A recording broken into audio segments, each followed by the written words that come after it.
Good morning. I'm Jim Beisner from the Georgia Tech Research Institute. Ken and Jeff, we became involved with them because of a feeling of not being able to serve our customers with the administration team. And let me tell you a little bit about Georgia Tech Research Institute. It is the applied research arm of Georgia Institute of Technology. It is an organization that does contract and applied research. It's got about $150 million worth of business.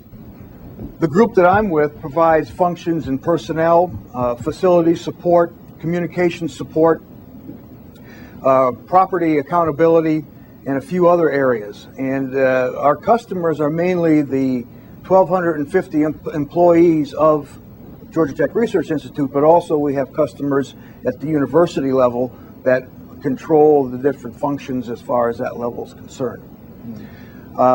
And we started with the problems that we were trying to deal with, serving our customers, and we define that by our research workforce and our laboratories. We have 7 laboratories.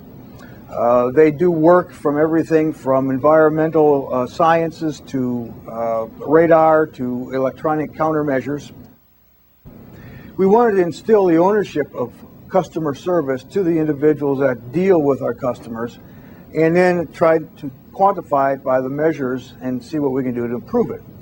We have 550 research faculty that do research, as I mentioned. We have 162 people that support that research function in some form or fashion, whether it's from the director of the institute to some of my people that process personnel actions. We're all there to support the objective of doing that research. And yet we have to operate within a structure that's dictated to us by the state of Georgia, the Board of Regents, the university system, and also the university. So it's kind of trying to take some free-wielding individuals, researchers, who are out there trying to do all these great things and bring them into a structure and be able to take it in a way that we serve the customer and measure it and make the things that we need to do to get better. To start this off, my boss and I attended an open workshop, if you will, a public workshop in the summer of last year. Got the idea, looked at it, and decided to bring Jeff and Ken in to the administrative office to work with the managers to start the pull thinking process. And that happened in September. The results that we were trying to go for is we had processes in place. As you would think with a university, it's a fairly bureaucratic operation. Unlike what the gentleman before me talked about, our challenge is to change, not create. And that is a huge hump to get over of trying to change operations, procedures, and culture to a new way of thinking. And that was where we're trying to go with this. We had structures, we wanted to take a look at them and see what we could do to make them better. The lessons learned, I think the greatest lesson that you can get out of what I've experienced in an organization that has been established for a number of years with people that have been there a long time, operating the same way over a long period of time, is that you have to be able to have buy-in from them, and that change will take a slow amount of time, which is why coaching is very, very important. As you all know, you go into a seminar or a training session and you grab that information and you walk out, go back to work, and what happens, it either sits in the corner or you think about it, but what happens is you're overwhelmed with day-to-day things and you sort of wander away from that.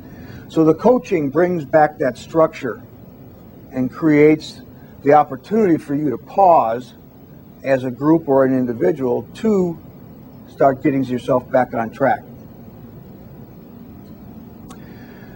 You have to have champions within organizations. It was very evident with is it Tony?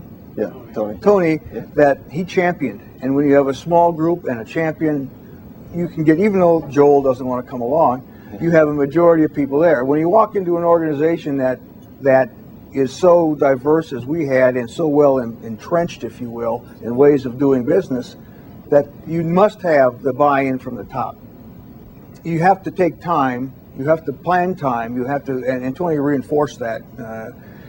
in his discussion in a little bit different way, but you must be able to take the time through the daily schedule and apply the things, because it's new.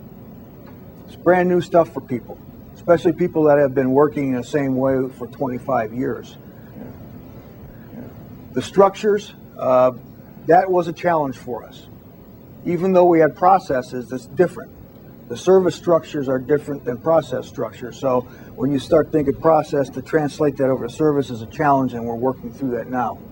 I see the value of this from my experience, not only there, but in previous opportunities, that you must be able to take the processes and the different things that you work with and be able to quantify and measure it in order to improve.